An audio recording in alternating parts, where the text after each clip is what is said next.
Y'all already know the rules. When you come in my house, take off your shoes and super violate that like button. It don't cost you nothing to hit that like button. Shall we begin? Shall we begin? Because in order to challenge authority means that you will challenge white supremacy. So in white courts, they don't play with black people that challenge white supremacy. They bury you in the court system. Shall we begin? Ooh. Let's go. Shall we begin? Ooh, wee. Yo, it's so much going on. I'm all over the place. But, matter of fact, I'm going to start from here. Can I?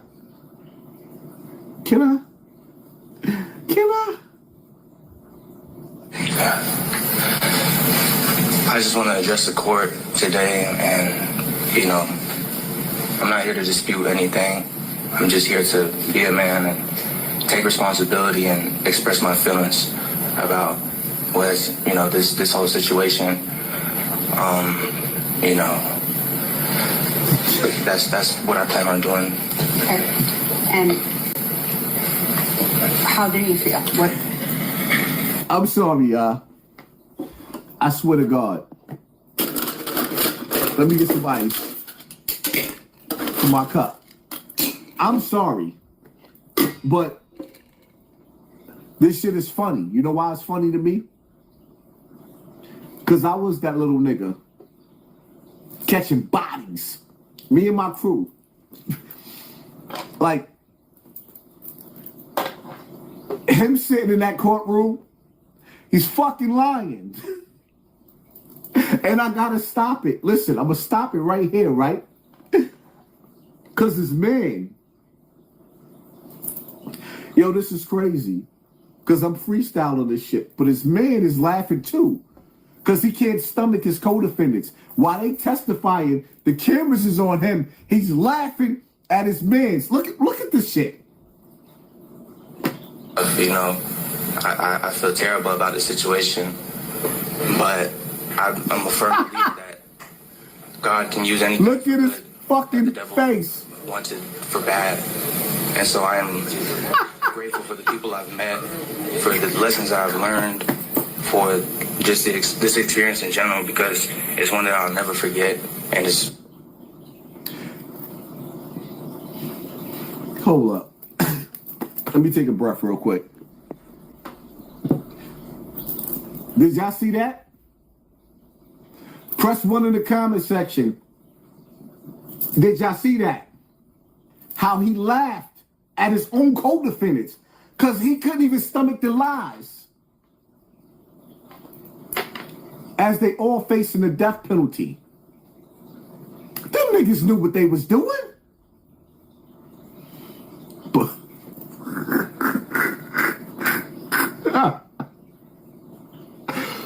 whoa. Hold up, let me clear my throat. Let me clear my throat. Oh my God.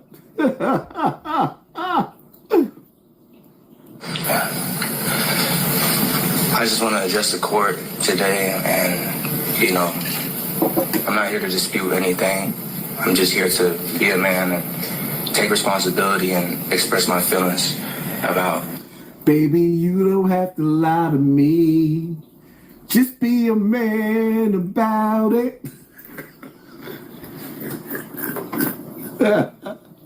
Was, you know, this whole situation, you know, that's what I plan on doing. Okay. And how do you feel? What? I feel very remorseful, you know. This is a terrible situation. It's been a traumatic experience. You know, to the victim's family, you know, I want to send my deepest condolences and I understand that it's hard losing a child, a best friend, a brother, a cousin, And I just cannot say sorry enough. You know, I feel terrible about the situation, but I'm a firm believer that God can use anything for good that the devil wants it for bad. And so I am grateful for the people I've met, for the lessons I've learned, for just this experience in general, because it's one that I'll never forget, and it's going to shape the rest of my life. Sounds like there's that saying, it's kind of cheesy, but you make lemons out of lemonade or whatever. Lemonade out of lemons. Somehow. I obviously don't make lemonade, but it sounds to me like you are going to try and make the best of a bad situation. Does that sound about right? Of course.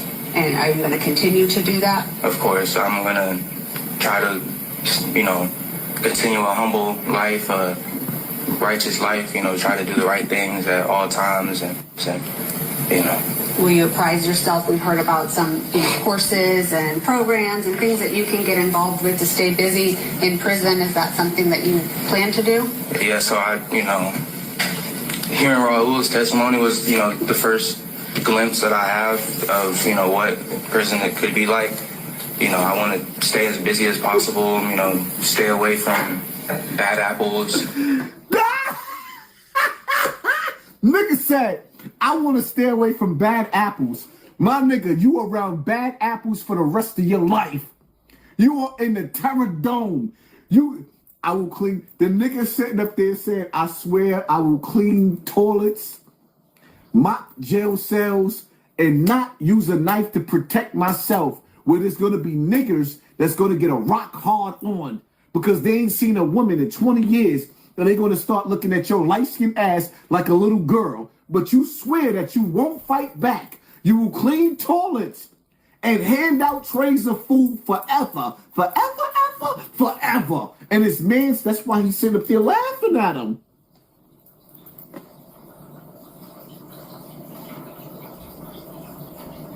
His man's is like, give me the death. Give me a glorious death. Who wants to die? Either way, you're going to die in jail. So now you telling me I'm going to fight and lie to live as long as I live around a bunch of stiff dicks. Hard dick and bubblegum. You were sitting up there lying to the courtroom so that you can fight and live forever around a bunch of niggas that's going to have muscles, doing push-ups and jerking off the magazines while they look at you. And that's why his man's is laughing. This man's like, give me death. Look at this shit. I could talk this because I've been there.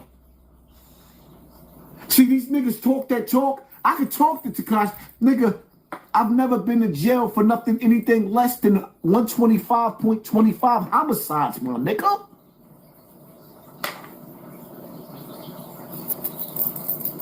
Huh? I know what it's like to go to jail. To be in the bullpens. Looking at my co-defendant. The courts is doing us so dirty. That homicide case that me and Eric had together, we didn't go to court and see each other in the courtroom for a whole year straight. Me and Eric didn't go to court because they was trying to break us to make us snitch on each other. The courtroom is dirty, filled with tricks. Me and Eric went to court. We seen each other in the bullpens. But they would pull him up in front of the judge and wouldn't pull me up. Our cases wasn't separated then.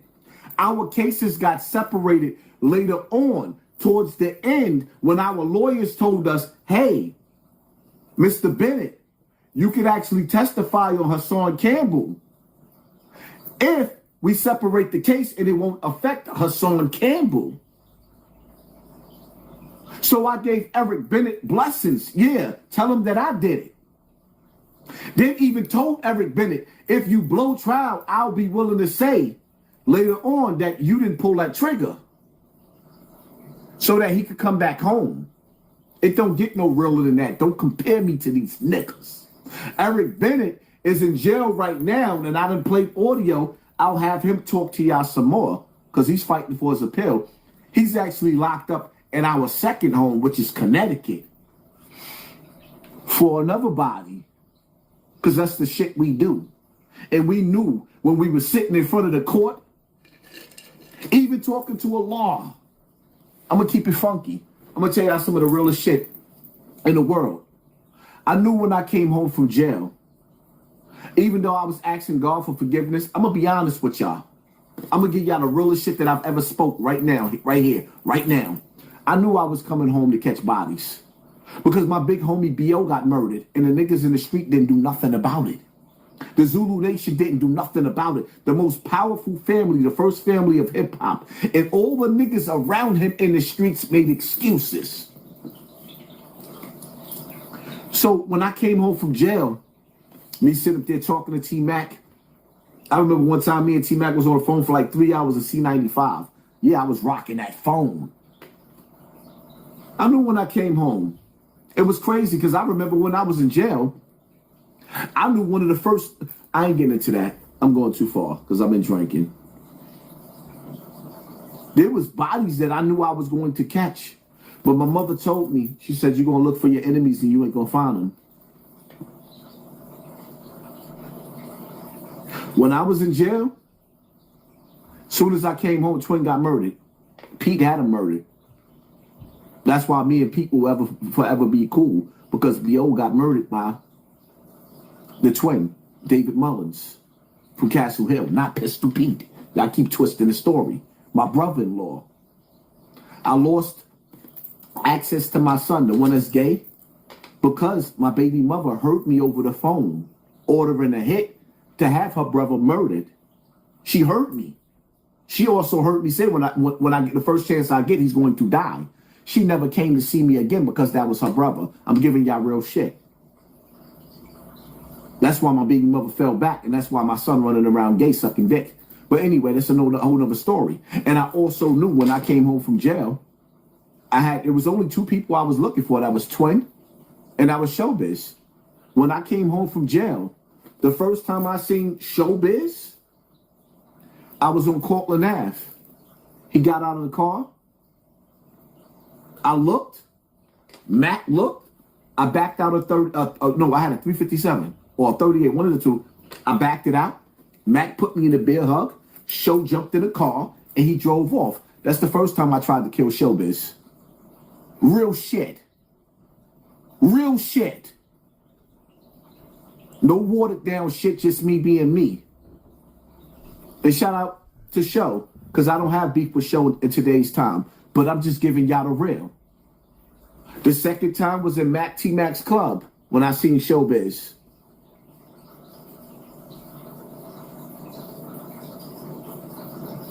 But I'll save that for my book. And shout out to Showbiz, because in today's time, I don't have no beef with Show. Absolutely none. I got beef with the streets. Because the reality of it is, the streets don't love nobody. And one thing I will say, growing up, I'm not going to sit up there and act like I was friends with Showbiz, but I looked up to him. He was the big bro, without him even knowing he was the big bro, because B.O. said so. And anytime you got to question whether your big homie killed your other big homie, that's when you know you got to leave the streets alone, and I'll leave it as that. The streets don't love nobody. The streets don't love nobody. The shit that I've witnessed in the streets, the shit that I've been through, the tears, the cry, the rivers the shit that these niggas went through in the courtroom, I know what it's like. I've been through all of this shit. Y'all not even gonna believe my book when y'all read it. Why you think so many people coming at me? Why you think they sending so many people coming at me? Why you think I ain't write my book yet? Shit too painful. Because it's too real. Everything is real about this bitch. Everything is real about it. That's why when these little niggas sit up here and you looking at them, you looking at them?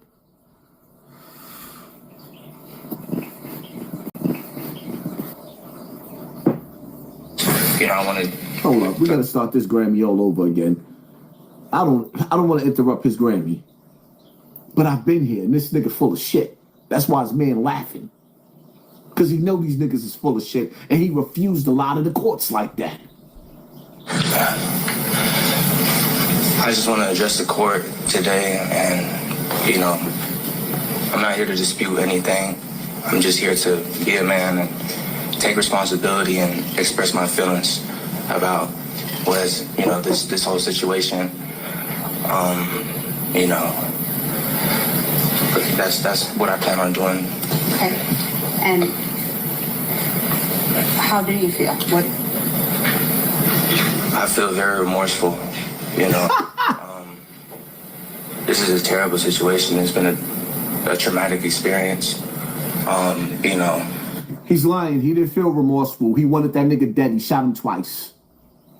When he murdered him, that was the second time he came and attempted to take his life. He wanted that nigga dead. He hated him. And listen, I gotta be real. Because I know what that feels like. Because I've done similar things.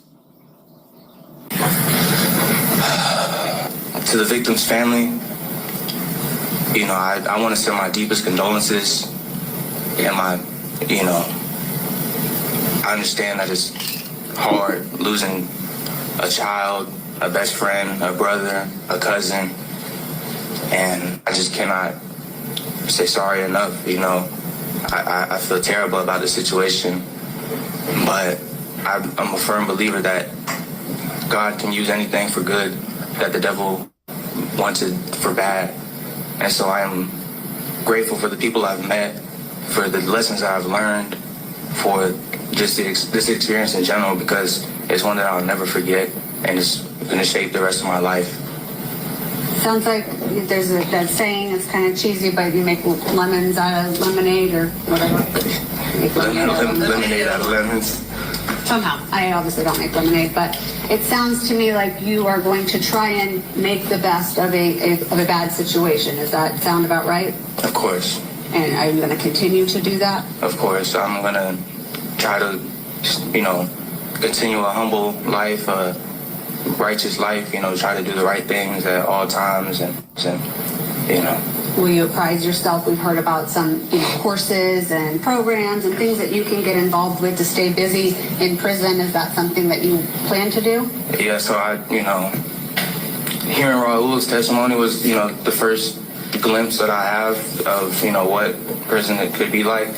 You know, I want to stay as busy as possible, you know, stay away from bad apples. You know, I want to, like, keep a job, get into programs, try to get into any vocational things I can do, try to, you know, keep my record clean to, you know, go to the best incentivized things and have visits with my family. And, you know, I just want to just stay out the way, you know, I just want to make everything, you know, peaceful as can be.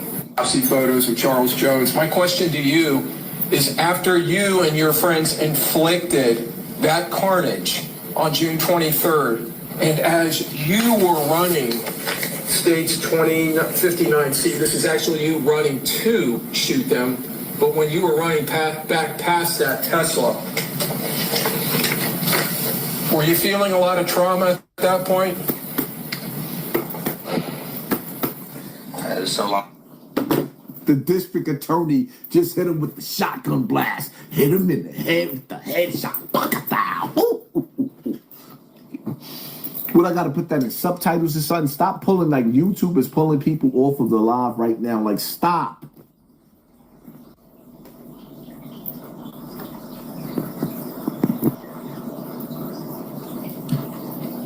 The nigga asked him the $1 million question. Did you feel remorse when you was running with the dirty gun from the crime scene? Long ago, I try to not remember anything from that night. Were you remorseful? I try not to remember anything from that night. Stop lying. They playing with my live, y'all. Y'all already see it. But watch the numbers. Anybody and everybody that's in the building, I need y'all to hit the like button. I need y'all to push this machine. I need y'all to fight these bots. I need you to share. I need y'all to share this live. stop playing.